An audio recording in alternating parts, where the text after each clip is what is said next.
banished from Earth Classic Game Room broadcasts from the Intergalactic Space Arcade on its never-ending mission to review everything.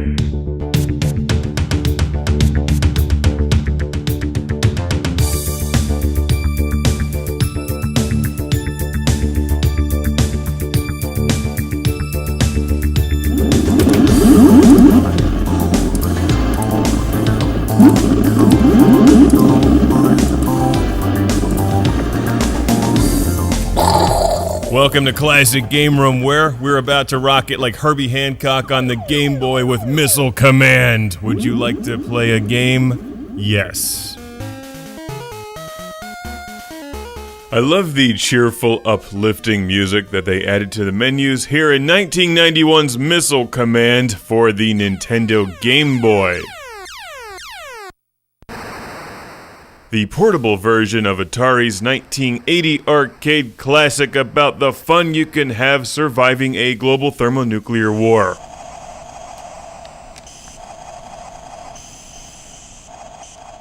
This actually plays pretty well considering the limitations of the Game Boy, but the first thing you'll notice, in addition to the missing trackball, is that you only have two missile bases from which to launch missiles. Alpha Base and Omega Base. Thanks to budget cuts, we no longer have a Delta Base. Or it's because the Game Boy only has two buttons.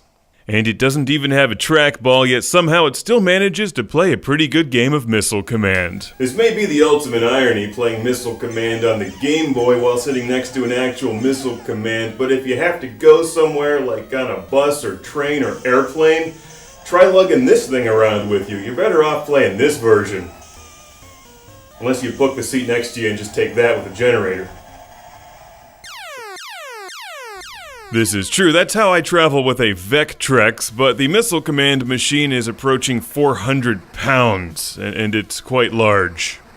I'm a huge fan of the game, obviously, which is why I have one in the editing suite right next to the Outdoor Simulation Wall 9000. Your nuclear weapons can't get through my shield of defense, my shield of 80s awesomeness. That's right, it's like the video game equivalent of watching Red Dawn. Whenever you step up to a game of Missile Command, it's always the Cold War, no matter what year it is. Now for the younger viewers who may not be familiar with Missile Command, back in the day we had threats other than just terrorists, biological weapons, plagues, disease, aliens, robots, and being invaded by the Canadians. We had to worry about the constant threat of global thermonuclear war. Missile Command is basically a training exercise where you're supposed to shoot down all of the enemy ICBMs before they nuke your cities and irradiate your population. Now, one of the things I like about this version of Missile Command is that you're defending real cities. For example, I've just failed to protect Sydney. I'm sorry. Or should I say you're welcome, because now it's time for the Road Warrior. You see, that's the great thing about losing Missile Command, because then the game turns into something else, like Fallout,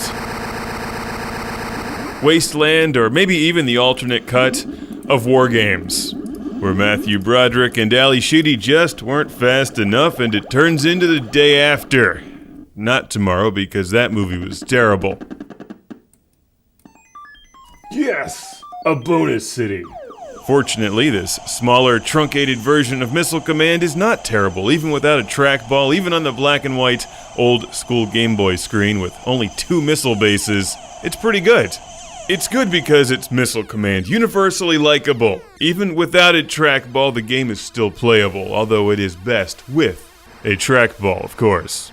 And you can tell this is a post-Cold War version because here I am defending Moscow. That raises an interesting question. Who's launching the missiles? The Sasquatch. I laugh at the inferior missiles trying to destroy me. Except for that one. It actually did destroy me. Oh no! Whenever you lose a game of Missile Command, it automatically turns into a game of Moon Patrol. Missile Command is a great game and it makes for a fine release on the Game Boy. This was sent to the show by our friend Athanasios from Nia Smyrni in Greece. And hopefully I pronounced it correctly. Although given my track record, probably not. Thank you once again, Athanasios. I like this game a lot. I think it's a terrific portable version of Missile Command. If you're taking a trip and you need your 80s fix of arcade-style global thermonuclear war, then try to bring this version of Missile Command with you instead of the full-size arcade machine. It's much easier to fit into your luggage.